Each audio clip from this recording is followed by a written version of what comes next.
یہ کتاب تاریخ میں یاد رکھی جائے گی. شبر زیدی مر جائے گا، زندہ رہے گا نہیں رہے گا. کیا مطلب ایکسپیکٹ کر رہے ہیں کہ میں کوئی 90 سال زندہ رہوں گا؟ مطلب یہ آپ کہہ نا آخر عمر میں لکھتے ہیں میں 66 سال کا ہوں تو اب میں آٹو بایوگرافی لکھنا شروع کروں جب میں 70 کا ہو جاؤں.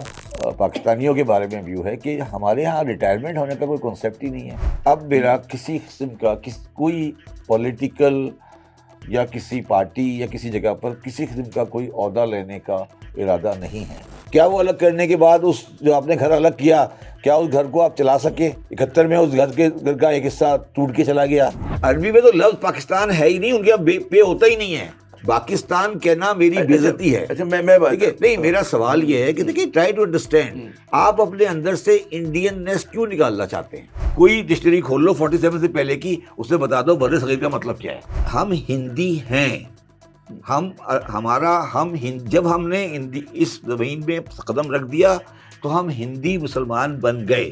جو انڈین آرمی کے اندر جو پنجابی اور پٹھان آرمی کا رول تھا وہ اتنا ڈومینیٹنگ تھا کہ وہ کہہ رہا تھا کہ اگر اس آرمی کو الگ ملک نہیں دیا گیا تو ہم انڈیا میں ڈیموکریسی قائم نہیں کر سکیں گے. آج کی جو پاکستان کی ڈیمارکیشن ہے اور یہ جو پاکستان آج بنا ہوا ہے یہ کرشنا مینن کی ڈیزائن ہے.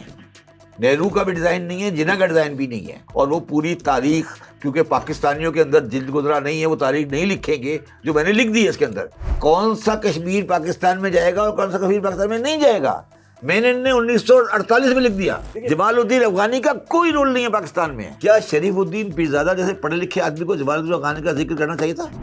ہر سیاستدان یہاں پہ آتا ہے اسٹیٹس کو چلانے کے لیے، اور نہیں چل سکتی، ورکبل نہیں ہے، یہ دکان نہیں چل سکتی.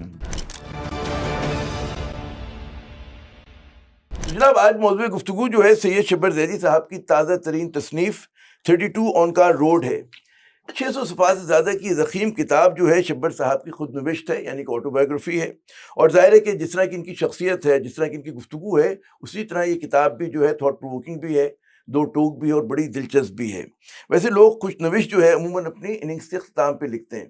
ہمارے شبر صاحب جو ہیں ابھی تک وکٹ پر ہیں اور رنز بنا رہے ہیں، کہتے ہیں نا دھڑا دھڑ رنز بنا رہے ہیں. تو ایک سوال یہ بھی کہ انہوں نے یہ خود نوشت لکھنے کی اتنی جلدی کیوں کی، میں پوچھوں گا آج کے اس پروگرام میں. پھر دوسرا، عموماً جو اس قسم کی کتابیں ہوتی ہیں اس میں اپنے ذاتی مشاہدات، اپنی ذاتی زندگی، تجربات، اس کی زیادہ گفتگو ہوتی ہے. یہاں پر میں نے اس کتاب کا ابھی پوری نہیں پڑھی ہے، لیکن جو تھوڑا بہت میں نے دیکھا، کافی دیکھا یعنی کہ، تو اس میں انہوں نے جو ہے آئیڈیاز کے اوپر بھی بات کی ہے. یعنی کہ میں کہوں گا اگر اجازت دیں کہ تاریخ سے بھی چھیڑ چھاڑ کی ہے. اور ظاہر ہے کہ خود نوش کے ساتھ ساتھ پیرالل یہ لے کر چلے گئے جناب. میں ان موضوعات پہ آؤں گا، چیپٹر بائی چیپٹر ہم ان میں سے ڈسکس کریں گے. تو یہ بھی سوال ہے کہ کیا انہوں نے جو کہتے ہیں نا کہ چیزوں کو اوور لیپ کیا ہے، اس کی کیا جو ہے وجہ ہے کہ آئیڈیاز اینڈ کانسیپٹس کی جو انہوں نے بات کی ہے. تو جناب شبر صاحب، ان کا نام ہی ان کا تعارف ہے. بہت بہت شکریہ ایک مرتبہ پھر ہمیں اپنا قیمتی وقت دینے کا. شروع وہ جو آسان سا میں نے بھی سوال چھوڑا کہ اتنی جلدی کیوں کیا آپ نے؟ پہلے تو میں یہ بتا دوں کہ 32 اونکار روڈ کرشن نگر لاہور جو ہے، یہ جو نام ہے لوگوں کو کلیریفائی کر دوں کہ یہ میرے نانا کے گھر کا ایڈریس ہے. اچھا. لاہور میں کرشن نگر میں، جو اب کرشن نگر اسلام پورہ ہو گیا اور اونکار روڈ اور ویسے کھنڈی روڈ ہو گئی. اچھا. تو پہلے تو یہ میں اس سے شدید میرا اختلاف ہے کہ وہ اچھا خاصا نام تھا، نام نہیں بدلنی چاہیے، نام ہی بدل دیا آپ نے سارا، اس کی ریکگنیشن ہی بدل دی. تو یہ اس گھر کا یہ ہے. اونکار جو ہوتا ہے وہ جو سپریم گاڈ ہوتا ہے اس کا نام ہوتا ہے ہندو میتھولوجی میں، میتھولوجی میں نہیں بلکہ ریئلٹی میں. اچھا، جہاں تک سوال ہے کہ لوگ اپنی آٹو بایوگرافی اپنے آخر میں لکھتے ہیں، دیکھیے میرا ایک اور پاکستان میں ویو ہے کہ پاکستانیوں کے بارے میں ویو ہے کہ ہمارے ہاں ریٹائرمنٹ ہونے کا کوئی کنسیپٹ ہی نہیں ہے. انگریز 60 کی عمر 60 سال کی عمر میں ریٹائر ہو جایا کرتا تھا، اب بڑھا دی انہوں نے 65 کر دی، 66 کر دی. میری عمر 66 سال ہے.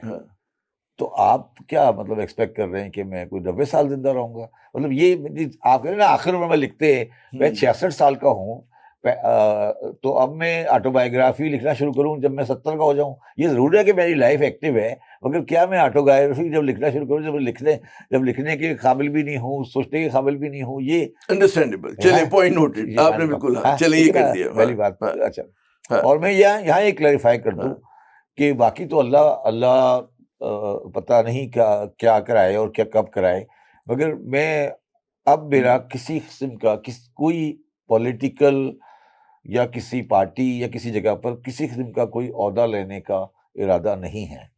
اب میں نے اپنا سارا ٹائم اپنی جو فیلڈ ہے میری انٹرنیشنل ٹیک بزنس ایڈوائزری اور لکھنے لکھانے میں گزارنا ہے۔ میں نے اب کوئی ایف بی آر کے چیئرمین، منسٹر، سینیٹر، گورنر نہیں بننا۔ چلیں یہ تو آپ نے وضاحت کر دی۔ اب آتے ہیں آپ کی کتاب کی طرف۔ یہ کتاب ہمارے پاس ہے، ہم دکھائیں گے بھی اس کو اسکرین پہ۔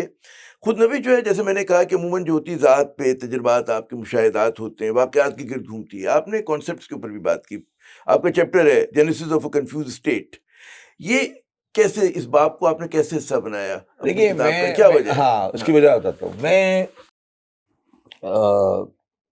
آپ یہاں پہ مراد پاکستان ہے، جینیسس اور کنفیوز اسٹیٹ کا مراد پاکستان ہے۔ دیکھیے بات یہ ہے کہ جب میں نے دیکھا کہ پاکستان کی سیاست، پاکستان کا معاشرہ، پاکستان کا مائنڈ سیٹ، پاکستان کے لوگوں کا دوسروں کی زندگی میں دخل اندازی کرنا مذہب کے نام پر اور چیزوں کے نام پر، اور پاکستان میں آرمی کا رول، تو میں یہ سمجھتا ہوں کہ ہر انسان جو پاکستانی ہے اس کی زندگی سے اس اسٹیٹ کو اب نکالا نہیں جا سکتا، مطلب اس کے اندر پیوست ہو گیا، خمیر میں آ گئی۔ نہیں پیوست نہیں، خمیر تو اچھی چیز ہوتی ہے، اس کے اندر پیوست ہو گیا، اچھا ٹھیک ہے، پیوست ہو گیا ہے۔ تو وہ انہوں نے آپ کی شخصی آزادیاں چھین لی ہیں، اس سوچ نے، اس معاشرے نے، آپ کی اس ایٹماسفیئر نے۔ میری زندگی میں بہت کچھ میں لکھنا کرنا چاہتا تھا جو میں نہیں کر سکا، بیکاز میں معاشرتی چیزوں کے اس کے اندر میں ہوں۔ اور دوسری بات یہ تھی کہ میرے جو گرینڈ فادر تھے، وہ مسلم لیگ سے تعلق رکھتے تھے، انہوں نے بار بار مجھے وہ کوشش کرتے تھے یہ جسٹیفائی کرنے کی کہ ان کا جو کولیبریشن یا ان کی دوستی جناح صاحب کے ساتھ تھی وہ ٹھیک تھی، اور میں ان کو بار بار یہ کنونس کرنے کی کوشش کرتا تھا کہ وہ غلط تھے۔ تو وہ غلط تھے یا وہ لوگ غلط تھے، یا غلط تو تھے یا کم از کم اس فیصلے کا جو رزلٹ ہوا وہ ہماری ذات پہ ہمارے لیے غلط ہوا۔ تو وہ میں جو میرا پوائنٹ آف ویو تھا، میرے نانا تو حیات نہیں ہے، جو میرا پوائنٹ آف ویو تھا میں نے آپ کا پوائنٹ آف ویو سامنے رکھ دیا کہ میرا پوائنٹ آف ویو اس مسئلے پر کیا تھا، وہ میرے سامنے رکھ دیا لوگوں کی۔ میرا پوائنٹ آف ویو ہے، آپ ڈس ایگری کریں ایگری کریں، میرا اس پہ کیا ویو تھا ان کی سوچ کے اوپر، مطلب اور وہ بہت سارے اس زمانے کے جو، تو اس لیے میں نے کہا یہ میری زندگی کا حصہ ہے بیسیکلی۔ نہیں، ایک جو میں کہوں گا اکثریت تو چلی گئی تھی قائد اعظم کے ساتھ، جناح صاحب کے ساتھ، تحریک پاکستان کے ساتھ۔ مسلمانوں میں اقلیتی تو سوچ تھی کہ جو اس بات پہ جو ہے تنقید کر رہے تھے کہ جی یہ جو آئیڈیا ہے ایک متحدہ ہندوستان میں، وہ سمجھتے تھے کہ مسلمانوں کی زیادہ ان کا وہ ہے، یہ الگ بحث ہے، یہ الگ بحث ہے، ہاں جی یہ الگ بحث ہے، مگر میں کبھی بھی اس کتاب میں آپ کو یہ نہیں کہوں گا کہ وہ اکثریتی تھی، وہ بھی اقلیتی تھی، میں آپ کو ثابت کر سکتا ہوں، وہ ایک الگ سبجیکٹ۔ چلو وہ الگ سبجیکٹ ہے، میں آپ کے چیپٹر پہ آ رہا ہوں نا، یہ تو بات ہو جائے گی کہ genesis of a confuse state.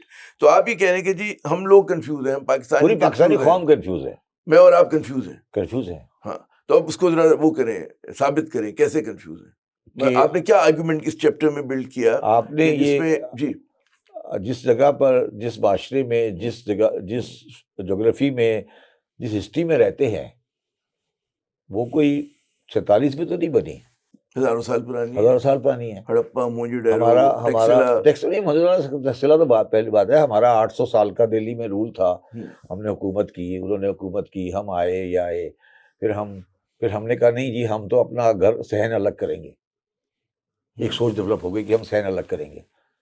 تو یہ جو صحن ہم نے الگ کیا، تو یہ میرے حساب سے کوئی اچھا فیصلہ نہیں تھا۔ یہ اس کو میں کہتا ہوں، اب وہ صحن کیوں الگ کیا، کس لیے الگ کیا تھا، کیا وہ الگ صحیح تھا، کیا وہ الگ کرنے کے بعد اس جو آپ نے گھر الگ کیا، کیا اس گھر کو آپ چلا سکے؟ 71 میں اس گھر کا ایک حصہ ٹوٹ کے چلا گیا، ٹھیک ہے۔ تو یہ جو اچھا پھر آپ جو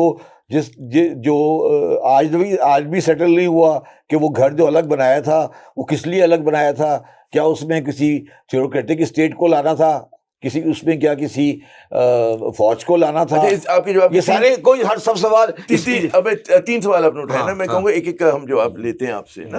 نمبر 1 آپ نے کہا کہ جی مطلب ہے کیوں بنایا، پہلے آپ یہ ریئلائز کریں کہ آپ بھی اور میں بھی انڈین ہیں، یہ آپ اس کو نہیں accept کرتے نا؟ آپ نہیں میری بات سمجھیں، آج بھی آپ کو عربی میں جائیں گے، ایرانی معاشرے میں جائیں گے، وہ آپ کو ہندی بولتے ہیں. ہندی الگ. یار میری بات سنو نا، عربی میں تو لفظ پاکستان ہے ہی نہیں. عربی میں تو لفظ پاکستان ہے ہی نہیں، ان کے پہ ہوتا ہی نہیں ہے. پاکستان ہوتا ہے. نہیں یار، پاکستان تو میری بے عزتی ہے. پاکستان کہنا میری بے عزتی ہے. اچھا میں بات نہیں، میرا سوال یہ ہے کہ دیکھیے، ٹرائی ٹو انڈرسٹینڈ. آپ اپنے اندر سے انڈین نیس کیوں نکالنا چاہتے ہیں؟ Try to understand. وہ انڈیا نہیں ہے، ہم انڈیا ہیں. انڈیا انڈس سے نکلا ہے، انڈین ہم ہیں. تو آپ اپنے اندر سے ہی اپنے اوپر لبادہ جو اوڑھ کر آ گئے نا ایک نیا کہ یار میں پاکستان ہوں. یار وہ تو آپ نے بہت صحیح چیز. میں نے اس کے اوپر یہ بھی لکھا ہے اس کتاب میں، ایک پورا چیپٹر اس بات کے اوپر کہ لفظ پاکستان کہاں سے آیا. اس کا مطلب کیا ہے؟ یہ کہاں سے، کس نے ڈرائیو کیا، کیوں آیا یہ؟ اچھا آپ کو یہ بات پتہ ہے یہ لفظ سب سے پہلے کہاں استعمال ہوا؟ میں اس سے پہلے پارٹیشن آف انڈیا ایکٹ میں، اس سے پہلے کبھی استعمال نہیں ہوا. اچھا میرے یہ عرضی کرنا ہے، آپ نے دو باتیں، پھر ہم ایک سوال پہ میں چاہوں گا آئیں گے نا. آپ نے پہلے، میں آ جاتا ہوں پہلے انڈین پہ نا. ہم جیسے لوگ سمجھتے ہیں، جو ہم نے تھوڑا سا تاریخ پڑھی، کہ انڈین لفظ کوائن برٹش امپیریلزم کا ہے. کس کا؟ برٹش امپیریلزم کا ہے نا. انڈیا نام انہوں نے دیا، ہندوستان کہتے تھے. اب ہندوستان کہہ لیں آپ کچھ، مطلب ہندوستان کا انڈیا لفظ جو ہے برٹش نہیں آئے تھے جب کیا تھا؟ ہندوستان تھا نا. ہندوستان تھا نا. میں ہندوستان کہہ رہا ہوں، میں انڈیا اور ہندوستان. ہندوستان میں مسلمان نہیں تھا؟ نہیں، ہندوستان میں مسلمان تھا. پھر تو میں کہہ رہا ہوں انڈین لفظ کی میں بات کر رہا ہوں. انڈین کی. چلو میں ہندوستان میں ہندوستانی تھے نا. چلو انڈین گورے کو خراب الگ کر دو نا. ہندوستانی ہیں. اچھا میں تو نہیں ہوں. نہیں، پھر آپ کیسے کہہ رہے ہیں؟ میں کہہ رہا ہوں 47 سے پہلے آپ کیا تھے اردو میں؟ بھائی کوئی یو پی نہیں، بیکار کی باتیں نہیں کرو عامر. بلا وجہ کا حجت ہی نہیں کرو. 46 سے پہلے اردو میں کیا نام تھا آپ کا؟ ہندوستانی کہا جاتا تھا، کیونکہ برٹش یار برٹش تو بعد میں آئے تھے. میں پوچھ رہا ہوں، برٹش تو 1857 سے پہلے آئے تھے نا. 1857 سے پہلے 1757 میں بغال فتح آپ کا کیا نام تھا؟ آپ کا نام کیا تھا؟ ہند تھا نا. Try to understand. آپ لوگ کیوں اپنی ہسٹری کو ڈیویٹ کرتے ہو یار؟ آپ کو پوچھے جا کے، آپ پوچھے، سن لو میری بات. رسول اللہ صلی اللہ علیہ وسلم کی آقا نامدار کی پڑھو، ہندی ہندی ہندی کہتے تھے نا یار. حدیثیں ہیں، روایتیں ہیں. کیوں اپنے ساتھ بلا وجہ کی، کیوں میرے ساتھ ہر چیز سے بحث کر لینا، کبھی تاریخ میں بحث نہیں کرنا. اچھا میں چاہوں گا کہ آپ وضاحت کریں، کیونکہ جب سوال اٹھاتے تو موقع ہوتا ہے کہ آپ اس کی وضاحت کر سکیں. ہندی نہیں تھے تم. میری جملہ تو سنیں نا. ہم لوگ اس کو برے صغیر کہتے ہیں. برے صغیر کوئی چیز نہیں ہے، اور یہ کوئی سب کانٹیننٹ ہے. پورا جملہ کسی عربی تاریخ، عربیوں کو چھوڑے نا. میں اپنی بات کر رہا ہوں. برے صغیر آپ نے مجموعہ ہے بہت ساری قوموں کا، بہت سارے علاقوں کا، جن کا سب بنگالی الگ ہے، یو پی کے لوگ الگ ہیں، سندھ کے لوگ الگ ہیں.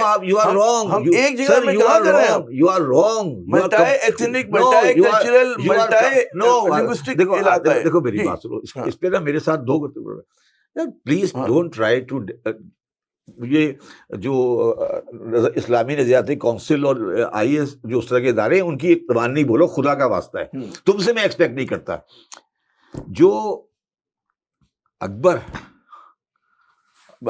دی گریٹ، صفوی اور عثمانی، یہ تینوں تقریباً ایک زمانے کی گورنمنٹ سے.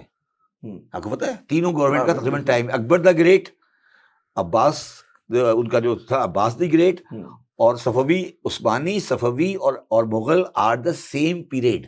اوور لیپ کر رہے ہیں دوسرے کو. تینوں ایک پیریڈ کی تھی. ٹھیک ہے. ایک ٹرکش تھی، ایک پرشین تھی، اور ایک انڈین تھی، جس کو پرشین یا فارسی میں جس کا نام ہندی تھا، ہندی. اس کو آپ بر صغیر کا تو لفظ ہی کوئی لفظ ہی نہیں ہے. یہ تو ایک بالکل پاکستانیوں نے جہالت داخل نہ کرنے کے لیے لفظ ایجاد کیا ہے. دنیا کے کسی لفظ میں، ڈکشنری میں بر صغیر، ابھی ڈکشنری کھول لو، کوئی ڈکشنری کھول لو 47 سے پہلے کی، اس سے بتا دو بر صغیر کا مطلب کیا ہے. دیکھو عامر، کبھی میرے ساتھ ہسٹری پہ آرگو نہیں کرنا، ٹھیک ہے؟ یہ میرا، ہم ہندی ہیں. جب ہم نے اس زمین میں قدم رکھ دیا تو ہم ہندی مسلمان بن گئے. ہمارا رہنا سہنا ہندی ہے. اب اس ہندی میں سے ہم نے کہا نہیں ہم الگ گھر کریں گے. بالکل ہم نے غلط کر لیا، ہم نے مان لیا، مگر یہ کبھی نہیں کہنا مجھے کہ ہم انڈین نہیں ہیں. ہم انڈین ہیں. اور ساورکر، سن لو، جو ساورکر ہے نا، ساورکر جو کہ ہندوتوا کا اسٹارٹر پوائنٹ ہے. اس نے اپنی خاک کو دفن نہیں کیا ہے, اس نے کہا میری خاک ریور انڈس میں دفن ہونی چاہیے. اور انڈس جو ہے نا, ہمارے پاس لفظ انڈس سکندر اعظم نے ایجاد کیا تھا, اور اس لیے ایجاد کیا تھا کہ انڈس بولتے ہیں گریک زبان میں سمندر کو, اور سمندر یہ اتنا چوڑا دریا تھا, وہ سمجھا یہ سمندر ہے, اس لیے اس نے ورڈ ایجاد کیا انڈس. چلے آگے بڑھتے ہیں, اب اسی چیپٹر پہ آگے بڑھتے ہیں. میرا سوال یہ تھا, میرا جینیسس آف یونائیٹڈ اسٹیٹ کا مطلب یہ ہے کہ اس انڈین میں سے ایک کونا الگ کیوں کیا گیا, یہ سوال. نہیں میں یہ نہیں کہہ رہا, میرا پوائنٹ آف ویو ہے نا کہ میں نے کہا کہ یہ کونا کیوں الگ کیا گیا, ٹھیک ہے نا, سنیں نا, اب میں نے اس کی جینیسس نکالی, سن لو بات. اب جینیسس میں نے نکالی, میں اپنی کتاب کے بارے میں بتا دوں میں نے کیا لکھا ہے, تو بعد میں لوگوں کو سمجھ آئے نا. جی جی, میں نے بولا کہ یہ کیوں نکالی گئی ہے. میں نے جو لکھا ہے وہ 100% غلط ہو سکتا ہے, 100% غلط ہو سکتا ہے, مگر جو میں نے اس کا مطلب مجھے سمجھ آیا, جو مجھے سمجھ آیا وہ مجھے سمجھ آیا ایک کتاب میں سے جس کا میں نے پیچھے لکھا ہوا ذکر کیا ہوا ہے, میں آپ کو پڑھ دیتا ہوں. جی جی, یہ لکھا ہوا ہے, The author has looked back into the political history and the genesis of the state of Pakistan. It started from the book Pakistan and Partition of India by Bhim Rao Ambedkar in 1940, all the way to the hybrid regime of Imran Khan and General Bajwa in 2019. میں نے یہ کہانی شروع کی کہ اس کی مختلف ہو سکتی ہے, مجھے جو اس کہانی سمجھ آئی, غلط یا صحیح, مجھے جو کہانی سمجھ آئی وہ یہ آئی کہ جو امبیڈکر نے 1940 میں کہا اپنی کتاب Pakistan and the partition of India, Pakistan 1940 میں, جب آپ کے پاس پاکستان کا لفظ نہیں تھا, اس نے کہا Pakistan and partition of India, اور اس نے پوری کتاب لکھی اس بات پہ کہ انڈیا کو ڈیوائڈ کر دینا چاہیے. اس نے کہا دے دو یہ, ٹھیک ہے. 40 میں جب محمد علی جناح نے ابھی ریزولوشن پاس نہیں کی تھی, اور آپ 2 اسٹیٹ کی بات کر رہے تھے, وہ کہہ رہا ہے ان کو فارغ کرو, ٹھیک ہے. یہ میں نے اس کے کتاب کے 35 صفحے اس کے اندر ایز اٹ از چھاپے ہیں, میں نے اس کو ری رائٹ بھی نہیں کیا, میں نے امبیڈکر کی پوری کتاب کو چھاپ دیا ہے, ٹھیک ہے. اچھا, امبیڈکر کی کتاب جو ہے وہ اس وقت گوگل میں موجود ہے, یہ بھی نہیں ہے کہ اویلیبل نہیں ہے. اس نے جو جینیسس دی ہے وہ جینیسس مجھے سمجھ آئی, اور میرے حساب سے وہی جینیسس ہے. وہ جینیسس یہ تھی کہ جو انڈین آرمی کے اندر جو پنجابی اور پٹھان آرمی کا رول تھا وہ اتنا ڈومینیٹنگ تھا کہ وہ کہہ رہا تھا کہ اگر اس آرمی کو الگ ملک نہیں دیا گیا تو ہم انڈیا میں ڈیموکریسی قائم نہیں کر سکیں گے, اور ان کو الگ ملک دے دو, ٹھیک ہے. اچھا, ہم آگے نہیں سن لیں, آگے کہیں نہیں آئے ابھی. تو وہ جو ملک ہے وہ ان کو دے دیا گیا, اور اس کا میں اس کے اوپر میں نے پھر ایک چیپٹر لکھا, دی امبلیکل کارڈ. ٹھیک ہے. اچھا, اب میں چاہوں گا اسی چیپٹر پہ ذرا رکتے ہیں, پھر ہم آتے ہیں چیپٹر کے اوپر نا. آپ نے ایک پریمس بنایا کہ ایک متحدہ ہندوستان, ایک متحدہ ہندوستان, جی ٹھیک ہے, آپ نے متحدہ کا بنایا نا. تھوڑی سی تاریخ میں نے بقدرش کے بلبل ہم نے بھی پڑھی, ٹھیک ہے. ہندوستان اشوکا کے زمانے میں اس کا بہت بڑا ایکسپینس ہوا کرتا تھا, پھر وہ ٹوٹ گیا, سمٹ گیا, سکڑ گیا. اورنگزیب کے زمانے میں پھر بھی ساؤتھ کا علاقہ پورا قبضہ نہیں ہوا تھا. انگریز نے یونائٹڈ انڈیا بنایا, اور اس میں بھی پرنسلی اسٹیٹس, خود مختار حکومتیں. ایک ایز اے اسٹیٹ تو مغل پورے دور میں نہیں تھا, اس میں بہت ساری میسور کی ریاست الگ ہوتی تھی, فلاں کی ریاست الگ ہوتی تھی. سب سے بڑا اسٹیٹ جو تھا وہ اکبر کے زمانے میں تھا, اورنگزیب کے زمانے میں اورنگزیب بھی تھا, اورنگزیب اکبر کا تقریباً برابر تھا, ٹھیک ہے نا, لیکن اس میں ساؤتھ نہیں آیا تھا پورا. یار آپ کیا ثابت کرنا چاہتے ہیں؟ میں یہ کہہ رہا ہوں کہ وہ یہ تھیوری جو ہے نا مجھے پتا ہے کون سے شہر سے آ رہی ہے, پلیز کو رہنے دو, آگے چلو یار, نہیں چھوڑ دو, آگے چلو. اچھا, اب اسی چیپٹر میں آتے ہیں. دوسری آپ نے اسی میں کہا کہ ایک یہ سامراجی امپیریل آئیڈیا ہے, ابھی آپ فرما رہے ہیں ہے نا, یہ آپ کہہ رہے ہیں نا. اچھا, اس میں بھی آپ نے وہ انڈین آتھر کو کوٹ کیا کہ جی اس کا خیال تھا کہ انڈین نہیں ہے, وہ پری پارٹیشن ہے. چلے, پری پارٹیشن ایک آتھر کو آپ نے وہ کوٹ کیا کہ وہ کہہ رہے ہیں یار مسلمانوں کو الگ کر دو ورنہ یہ ہمارے گلے پڑیں گے. اور پھر ہم نے دیکھا کہ جو کیبنٹ مشن پلان کو رد کرنے کی ذمہ داری تو انہیں پہ جاتی ہے نا, کانگریس پہ جاتی ہے, اس پہ بھی جناب صاحب پہ نہیں جاتی, قائد اعظم پہ نہیں جاتی. جی تم نے وہ میری کتاب کا موقع ملا, پھر بدوارہ میں آتا ہوں. کیبنٹ مشن پلان نہ قائد اعظم نے اپروو کیا, نہ گاندھی نے کیا, نہ کسی نے اپروو کیا. میں نے پوری کتاب لکھی ہے, اس کے اندر پورا چیپٹر لکھا ہے, 2 چیپٹر لکھے ہیں کہ یہ پاکستان کی جو آج خلقت ہے نا، آج جو خلقت ہے یہ کرشنا مینن کی بنائی ہوئی ہے. آپ کتاب پڑھ لیں پوری کتاب، اور اس کو مجھے کوئی تاریخ میں ڈینائی کر دے. آج کی جو پاکستان کی ڈیمارکیشن ہے اور یہ جو پاکستان آج بنا ہوا ہے یہ کرشنا مینن کی ڈیزائن ہے. نہرو کا بھی ڈیزائن نہیں ہے، جناح کا ڈیزائن بھی نہیں ہے. اور اس کے اوپر میں نے پوری 22 صفحے لکھے جو ابھی ریسنٹلی کرشنا مینن کے اوپر کتاب لکھی گئی ہے کہ یار جب ہوا کیا، جب کیبنٹ پلان کا پریزنٹیشن ہوا اور نہرو نے کیبنٹ پلان کو ریجیکٹ کیا تو کیا ہوا شملہ میں؟ کیا ہوا شملہ میں؟ جب نہرو دہلی میں تھا اور کیبنٹ پلان ماؤنٹ باٹن شملہ میں تھا، اس کے ساتھ مینن تھا، تو پھر جب مینن نے کہا کہ یہ نہیں، جب مینن ناراض ہو گیا تو کس طرح ایڈوینا ماؤنٹ بیٹن نے لے کے گئی نہرو کو کہ آپ شملہ چلیں، اور وہ پوری تاریخ، کیونکہ پاکستانیوں کے اندر جلد گزرا نہیں ہے، وہ تاریخ نہیں لکھیں گے جو میں نے لکھ دی ہے اس کے اندر. اس نے پوری کہانی لکھی کہ مینن نے کیا کیا اور وہ کون سا پلان لے کے گیا اور کیسے بنا.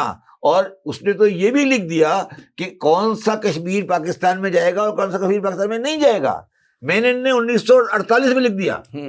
ٹھیک ہے، اب میں یہ کہہ رہا ہوں یہ کیبنٹ پلان کی کہانی، یہ چودھری محمد علی کی کتاب ایمرجنس آف پاکستان، یہ شریف الدین پیرزادہ کی کتاب، یہ والپٹ کی کتاب میں بھی ہے، والپٹ کی کتاب جو کہ گورنمنٹ آف پاکستان نے لکھوائی ہیں، ان سے نہیں لو پلیز. میرے ہاتھ جوڑتا ہوں، آپ کی خود درخواست کرتا ہوں، ہاتھ جوڑ. بلیتوں کی کتاب پاکستان نے لکھوائی تھی، بلیتوں کی کتاب لکھوائی تھی. نہیں میں کہہ رہا ہوں یہ میں نے اس میں شریف الدین پیرزادہ کی کتاب جو آپ کہہ رہے ہو نا، آپ تو بہت شریف آدمی ہو نا، آپ تو بہت ہی شریف آدمی ہو نا، تو آپ نے تو والپٹ کی کتاب میں پڑھا. نہیں آپ نے تو لحاظ کر لیا نا، آپ تو بڑے اچھے انسان ہو، آپ نے تو بڑا لحاظ، شک نہیں ہونا چاہیے. نہیں آپ نے لحاظ کر لیا کہ آپ، میں نے تو اس کے اندر پھر پوری کہانی لکھی ہے نا. میں نے یہ لکھا ہے کہ یہ جو کہانی، اس کہانی کو ٹیلڈ کس نے کیا. ایک سیکنڈ، اچھا یہ میں نے لکھا ہے، یہ پیج نمبر 222 پہ ہے، اسی امبیدکر والے چیپٹر کے بعد. ٹھیک ہے. اب پھر میں نے لکھا فکشن اور history. The history is unambiguous.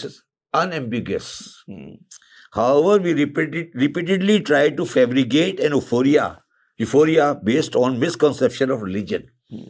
The best demonstration of this mindset is by Sharifuddin Pirzada in his book foundation of Pakistan. Allah نصیب کرے کیا کہانی لکھی ہے. میں نے وہ کہانی بھی لوگوں کے لیے سامنے ڈال دی. میں نے کہا یا اللہ ان کو جنت نصیب کرے.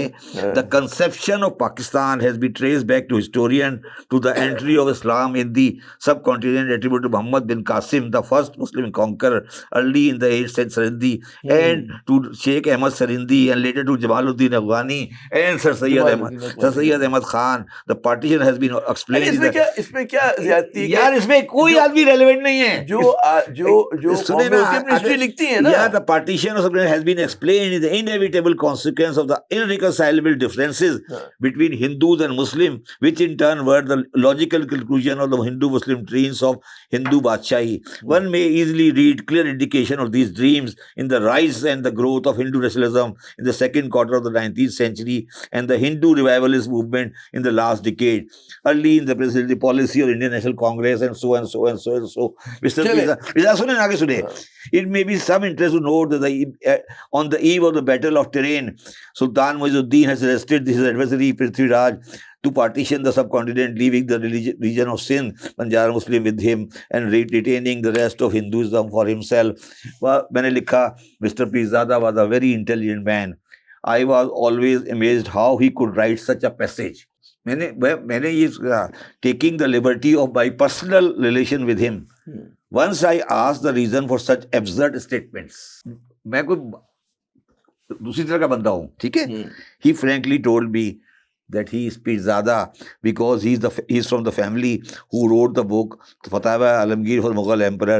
He admitted that he could not deviate from that mindset which destroyed 1,000-year-old empire. I am clear why he wrote what he has written in this book.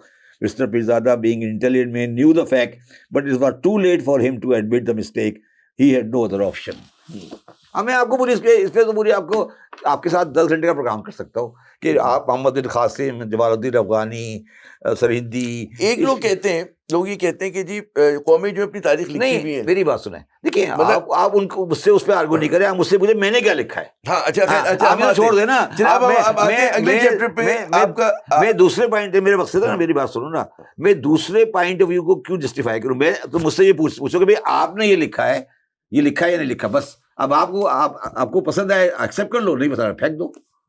اصل میں بتاؤں جو تاریخ کی حسن ہوتا ہے, مجھے جو لگتا ہے بطور تاریخ کے طالب علم کے چھوٹا سا, کہ تاریخ کی انٹرپریٹیشنز ہوتی ہیں واقعات کی. میں آپ سے ڈس ایگری نہیں کر رہا, میں آپ سے صرف یہ کہہ رہا ہوں جو میں نے لکھا ہے. ایگزیکٹلی اسی پہ بات کر رہے ہیں, اور لکھا ہے تو اس پہ میں سوال کر رہا ہوں تاکہ آپ کو موقع ملے تشریح کرنے کا. یہ میرا پوائنٹ آف ویو ہے, ٹھیک ہے, میرا پوائنٹ آف ویو ہے, ٹھیک ہے.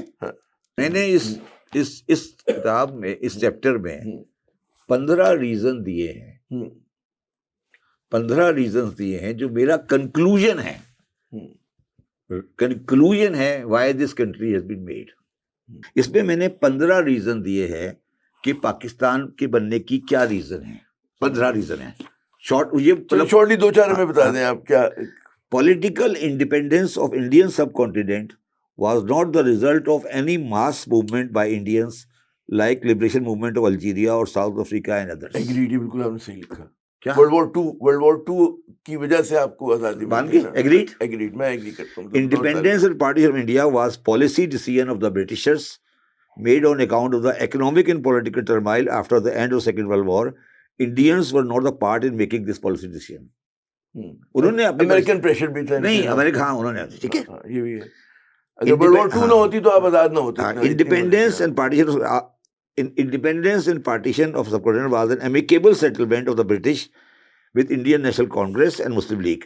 Britishers left with dignity and honor, unlike other colonizers.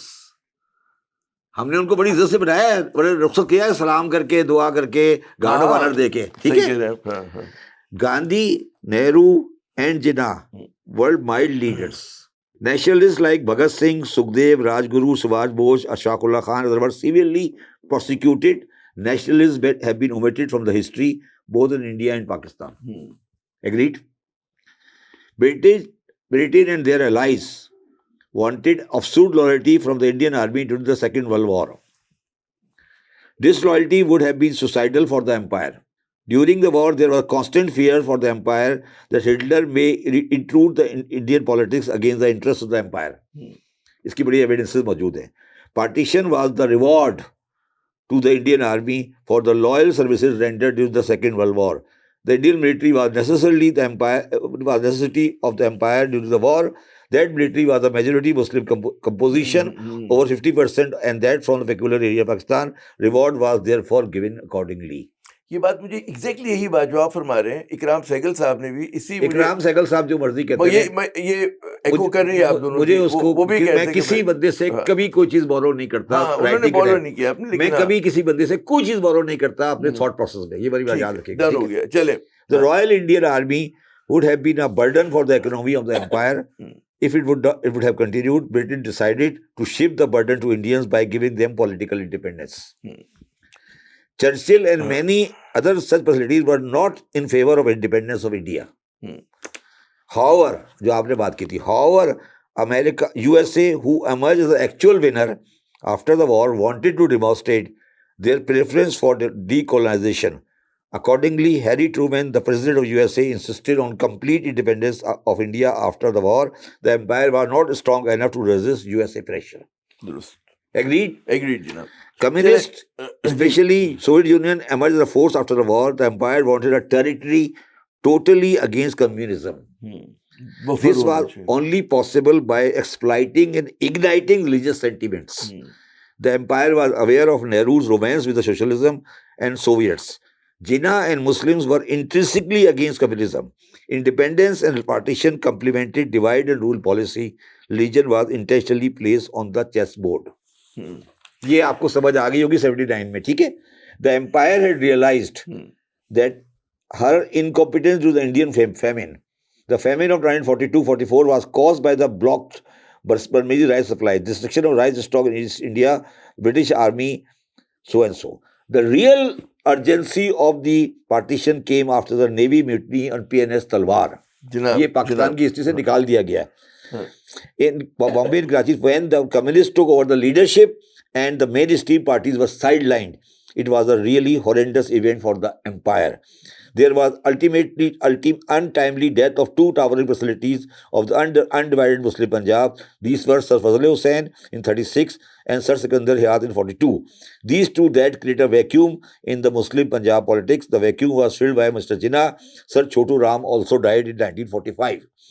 The empire's allies had clearly anticipated and envisioned a war with the Swedes in the area close to those now forming Pakistan in future. They had a euphoria on the matter of Russian desire to reach the hot water of the Arabian Sea. Whatever they anticipated and vision 47 actually happened in 1979.